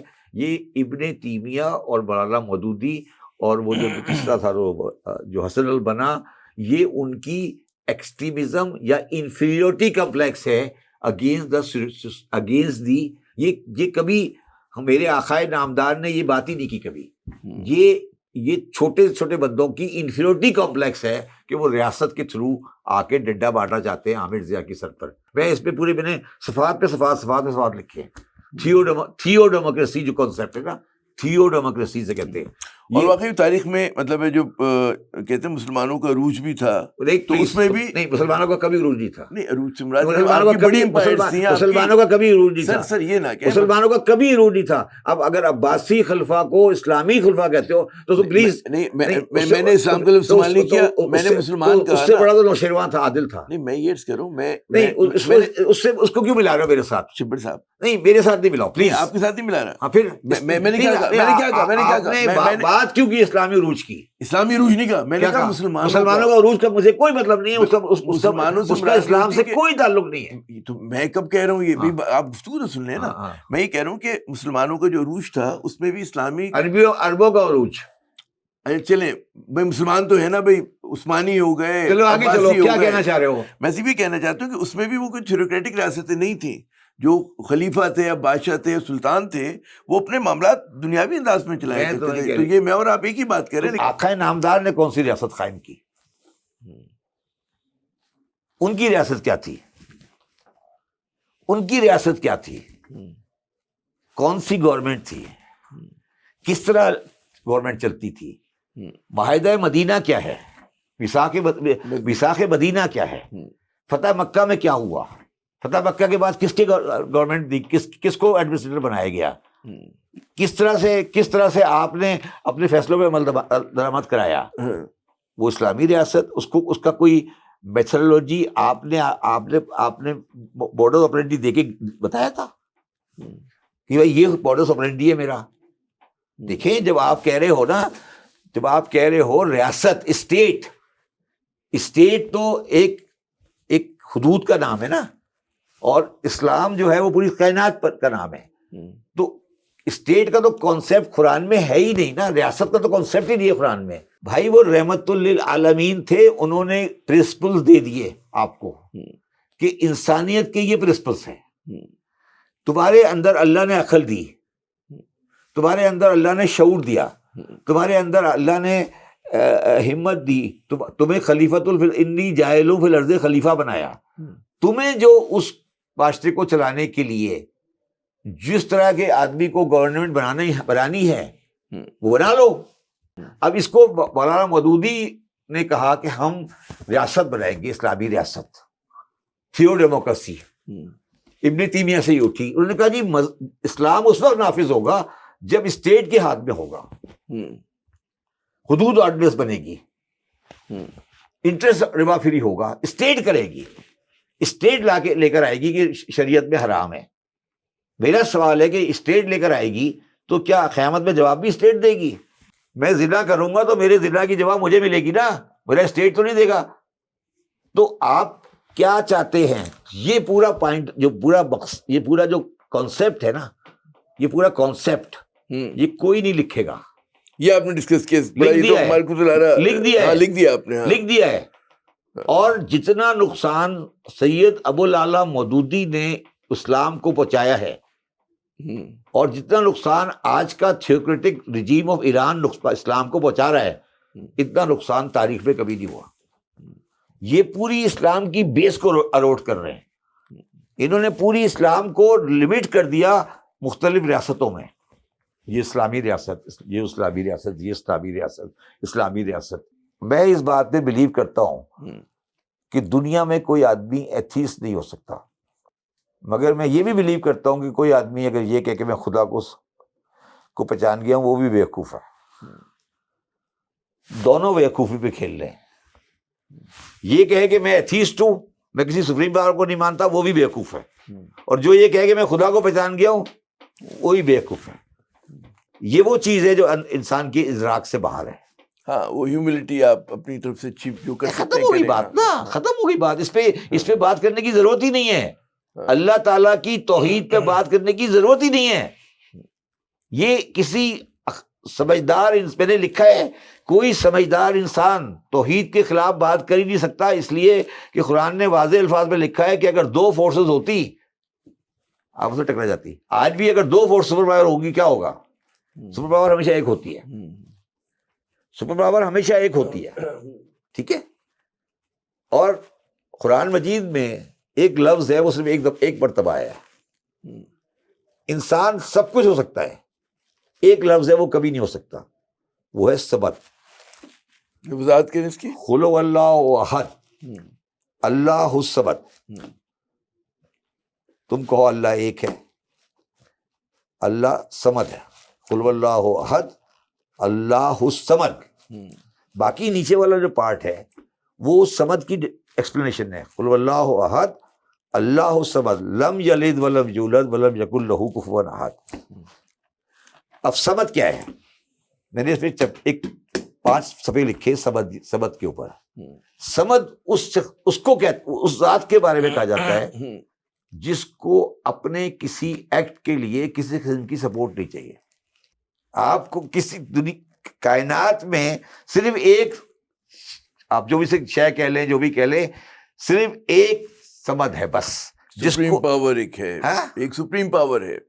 ہاں اچھا، لوگ سمجھ کا مطلب دیتے ہیں جو کسی سمجھ کا مطلب یہ نہیں لیتے جو عام کہتے ہیں. ٹھیک ہے نا. سمجھ کا مطلب یہ ہے کہ اس کو اپنے کسی ایکٹ کے لیے کسی کی سپورٹ کی ضرورت نہیں ہے. درست. وہ کہتا ہے کن فیکون، ہو جاتا ہے، ہو جاتی ہے. بلکہ وہ تو مطلب یہ اس کو کوئی سپورٹ نہیں چاہیے. تو قرآن مجید میں لفظ صمد صرف ایک مرتبہ آیا اور کبھی دوبارہ نہیں آیا. صرف ایک مرتبہ آیا لفظ صمد، کبھی دوبارہ استعمال ہی نہیں ہوا لفظ صمد. ٹھیک ہے. جتنے بھی اچھا، اب جو جھگڑا پڑ گیا ہے نا، جھگڑا یہ پڑ گیا ہے کہ وہ صمد ہے. اب صمد نے پاور دے دی عیسیٰ کو بندے کو زندہ کرنے کی، دے دی نا. اس صمد یہ پاور شبر زیدی کو بھی دے سکتا ہے نا. آپ تو پھر تم کہو گے باولا ہو گیا. نہیں بتایا نا. لیکن آپ ڈیزرو کرتے ہوں گے تو اللہ دے دیں. اگر آپ ڈیزرو کرتے ہوں گے، ہاں یہ میں کہہ رہا ہوں نا. اگر آپ ڈیزرونگ ہیں، نہیں یا میں کچھ اور کہہ رہا ہوں. انتخاب کیا انہوں نے، میں کچھ اور کہہ رہا ہوں. کسی کا میں کچھ اور کہہ رہا ہوں. سمجھ ہر پاور کسی کو دے سکتا ہے، مگر وہ سمجھنے کی پاور کسی کو نہیں دے سکتا. اچھا وہ پاور دے سکتا ہے نا جب میں پاور دوں گا، میں فار ایگزامپل عیسیٰ ہے. اب وہ جو پاور دی ہے لوگ کہتے ہیں یہ شرک ہے، یہ تو اللہ تعالیٰ کا نیا کام ہے، شرک کر رہے ہیں آپ، تو آپ ان سے مانگ رہے ہیں. تو میں یہ کہہ رہا ہوں کہ وہ سمدیت کی پاور ہے کہ یار اس نے کہا یار کل سے جتنے بھی کراچی والے کیسز ہیں وہ یہ کرے گا. اس میں اللہ چھوٹا نہیں ہو گیا. یہ لاہور والے یہ کرے گا. اب ہم آ جاتے ہیں، میں کہہ رہا ہوں میٹر فزکس سے ہم آ جاتے ہیں کچھ اور ان باتوں سے ہم نکل کے آگے آتے ہیں نا، مطلب اور آگے آتے ہیں. 4 اس میں کتاب میں آپ نے بڑے کوئی تکلیف دہ انسیڈنٹس کا ذکر کیا. چار کیا ہیں ان کو ہمارے سننے والوں کو ڈسکرائب کریں. اچھا جی، 4 تکلیف دہ انسیڈنٹ ہیں جو میرے پینفل انسیڈنٹس ہیں. پہلا انسیڈنٹ یہ ہے کہ میرے ایک خالو کا انتقال ہوا. جی. وہ ڈاکٹر تھے اور وہ سیکٹیرین کلنگ میں مارے گئے. اچھا. ان کے بیٹا کوئی نہیں تھا کراچی میں.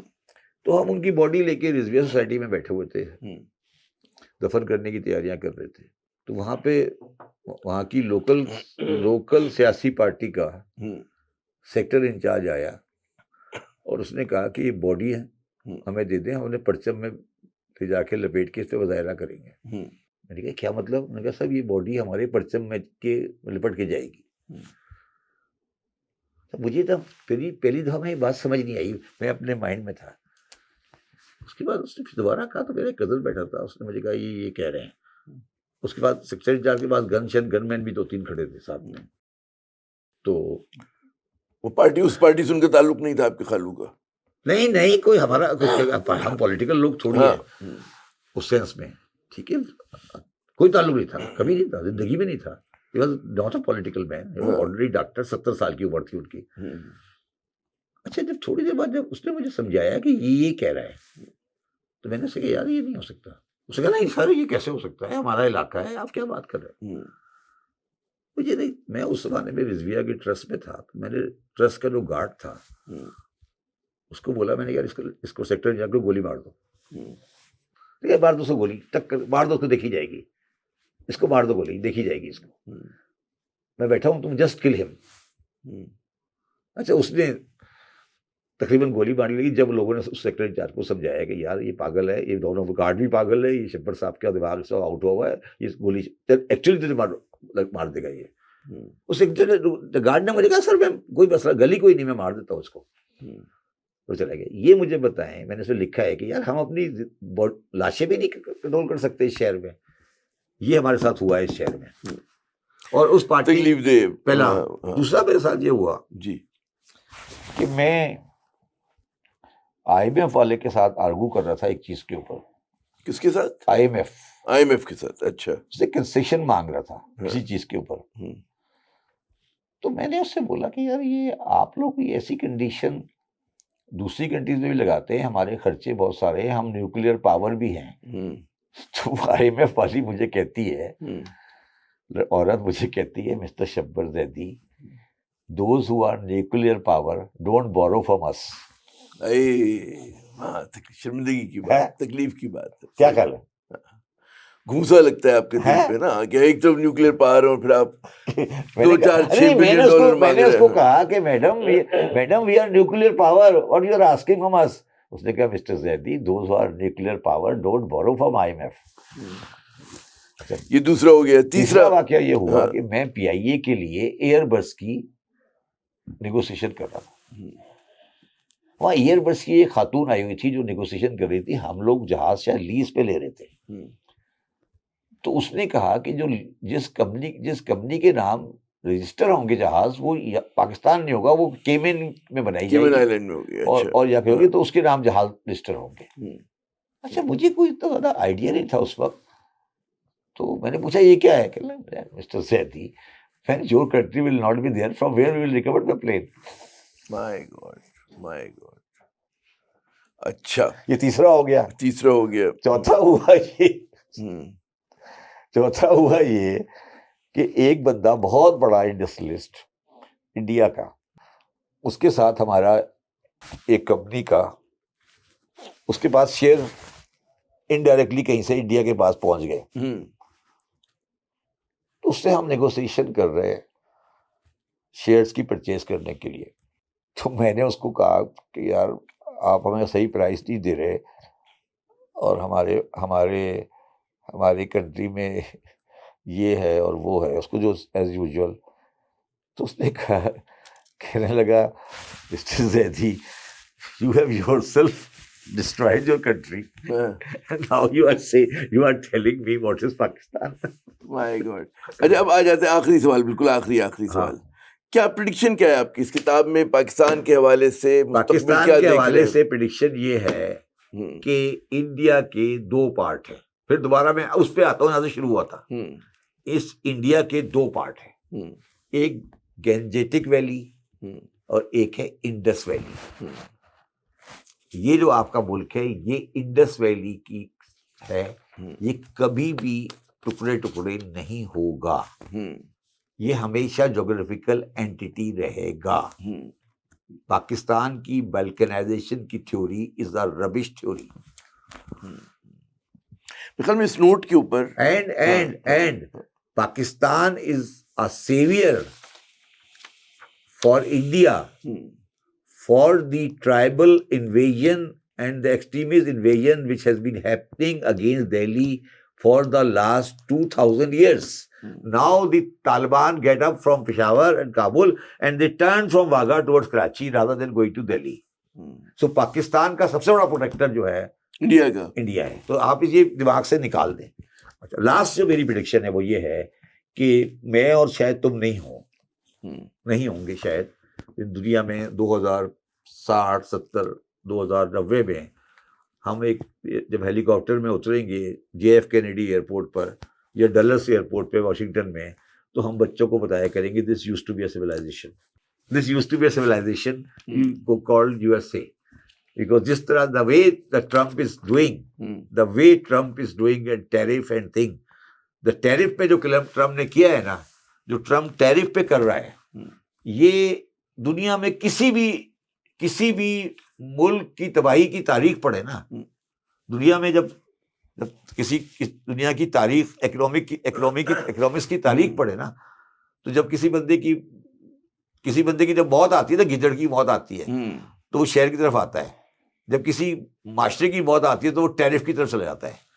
تو میں اس کتاب میں بھی لکھا ہے کہ ہارورڈ, کولمبیا, چکاگو, آکسفورڈ, کیمبرج کی یونیورسٹیاں بھری پڑی ہیں ان کتابوں سے کہ ٹیرفس اکنامی کو تباہ کر دیتے ہیں. اور آج سیلف ڈسٹرکشن کی راہ پہ چل پڑا ہے بقول آپ کے امریکہ جو ہے. شبیر صاحب بہت بہت شکریہ آپ کا, آپ نے اپنا قیمتی وقت دیا, ڈھیر ساری باتیں کی, لیکن ناظرین کتنی ہی گفتگو کیوں نہ ہو جائے, ابھی ہم نے کوئی گھنٹہ سوا گھنٹے بات کی. جو کتاب پڑھنے کا لطف ہے وہ بالکل الگ ہوتا ہے. تو اس کتاب کی آپ نے ایک جھلک تو دیکھ لی ہوگی اس گفتگو میں, لیکن کتاب ظاہر کتاب ہے, اور کتاب جب آپ پڑھتے ہیں اس کو پورے سے آپ کو سماعت کے ساتھ, تو آپ اس کو زیادہ چیزوں کو سمجھ سکتے ہیں. اور بول سکتے ہیں کہ بہت ساری باتوں پہ آپ جو ہے اتفاق کریں, بہت ساری باتوں پہ اختلاف کریں, لیکن کتاب کا مقصد ہی یہ ہوتا ہے کہ وہ تھاٹ پرووکنگ ہو, آپ کے ذہن میں سوالات کو جنم دے. اسی کے ساتھ عامر ضیاء کو اجازت, خدا حافظ.